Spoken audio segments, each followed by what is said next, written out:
केंद्र सरकार द्वारा देश का आम बजट शनिवार को पेश कर दिया गया है। इसमें किसानों, महिलाओं से लेकर नौकरी पेशा लोगों तक को तोहफा दिया गया है। वित्त मंत्री के रूप में यह निर्मला सीतारमण का लगातार 8वां बजट भाषण था। निर्मला सीतारमण ने शनिवार को मोदी सरकार के तीसरे कार्यकाल का पूरा बजट पेश किया। इस बजट का साइज लगभग 5 लाख करोड़ से भी ज्यादा है। इससे पहले फाइनेंशियल ईयर 2024 और 25 में सरकार ने 47,16,000 करोड़ का बजट पेश किया था। इस बजट में डिफेंस से लेकर एग्रीकल्चर तक सरकार की ओर से सभी सेक्टरों के लिए अच्छा खासा बजट पेश किया गया है। इसके साथ ही इस बजट में मिडिल क्लास के लिए 12 लाख रुपए तक की इनकम को टैक्स फ्री कर दिया गया है। तो आइए इन 10 पॉइंट के माध्यम से जानते हैं कि इस बजट में किसे और क्या मिला है। इस बजट में सबसे बड़ा ऐलान मध्यम वर्ग यानी कि मिडिल क्लास के लोगों के लिए हुआ है और सरकार ने 12 लाख रुपए तक की इनकम को टैक्स के दायरे से बाहर कर दिया है। इसके साथ ही नौकरी पेशा लोगों को 75,000 रुपए का स्टैंडर्ड डिडक्शन का भी लाभ मिलेगा। सरकार के इस फैसले के बाद 12 लाख रुपए सालाना कमाने वालों को भी 80,000 रुपए तक का फायदा होगा। दूसरा, किसानों को मिलने वाले लाभ। केंद्र सरकार ने किसान क्रेडिट कार्ड स्कीम के तहत लोन की लिमिट को 3 लाख रुपए से बढ़ाकर 5 लाख रुपए तक कर दिया है। साल 2024-25 में किसान क्रेडिट कार्ड धारकों की संख्या देश में 7 करोड़ 75 लाख तक पहुंच गई है। इसके अलावा धन धान्य कृषि योजना के तहत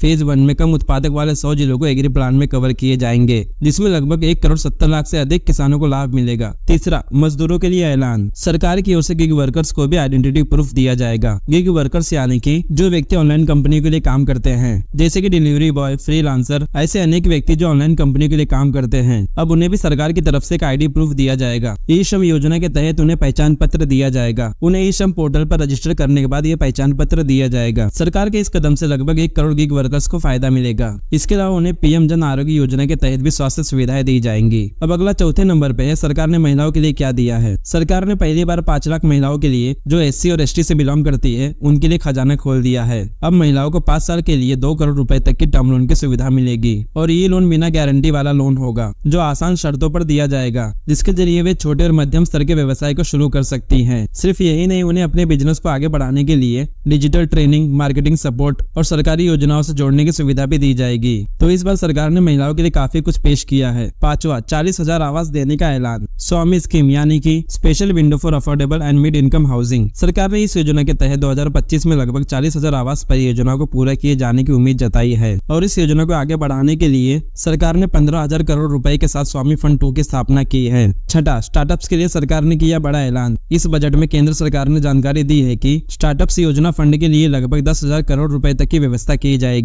स्टार्टअप इंडिया पहल के तहत सरकार स्टार्टअप के माध्यम से इनोवेशन को बढ़ावा देने पर फोकस कर रही है। स्टार्टअप और छोटी कंपनियों के लिए स्पेशल क्रेडिट कार्ड जारी होगा, जिसकी लिमिट 5 लाख रुपए तक होगी। पहले साल में लगभग 10 लाख क्रेडिट कार्ड जारी किए जाएंगे। सातवां, बुजुर्गों को मिली बड़ी राहत। वित्त मंत्री निर्मला सीतारमण ने बजट के दौरान ये ऐलान किया कि अब सीनियर सिटीजन के लिए टैक्स डिडक्शन एट सोर्स यानी कि TDS की लिमिट 50,000 रुपए से बढ़ाकर 1 लाख रुपए कर दी जाएगी। केंद्र सरकार ने इस बजट में TDS की लिमिट को बढ़ाने का फैसला किया है। इसका मतलब ये है कि अगर किसी सीनियर सिटीजन को बैंक डिपॉजिट या FD से एक वित्तीय वर्ष के दौरान 1 लाख रुपए से ब्याज से कमाई होती है तो ये TDS कटौती के दायरे में नहीं आएगा, तो उस पे TDS लागू नहीं होगा। केंद्र सरकार द्वारा सीनियर व्यक्तियों के लिए एक बहुत बड़ी राहत है। अब 8वां है MSME सेक्टर पर फोकस करना। केंद्र सरकार के इस बजट में MSME सेक्टर पर विशेष फोकस रखा गया है और MSME के लिए लोन गारंटी कवर 5 करोड़ रुपए से बढ़ाकर 10 करोड़ रुपए करने का ऐलान किया गया है। देश में करीब लगभग 5 करोड़ 70 लाख MSME मौजूद हैं, जो देश के इकोनॉमिक ग्रोथ में एक अहम योगदान देते हैं। देश के मैन्युफैक्चरिंग सेक्टर में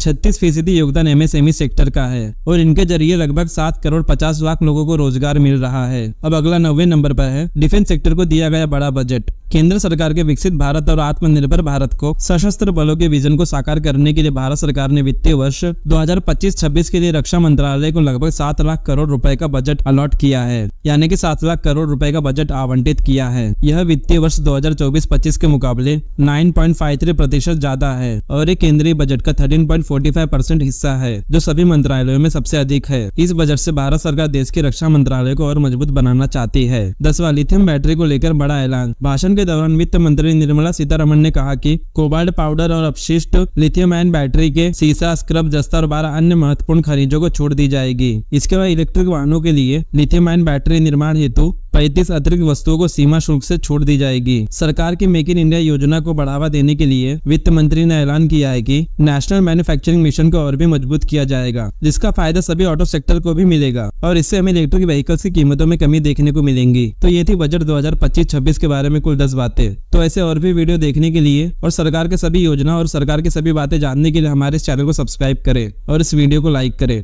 धन्यवाद।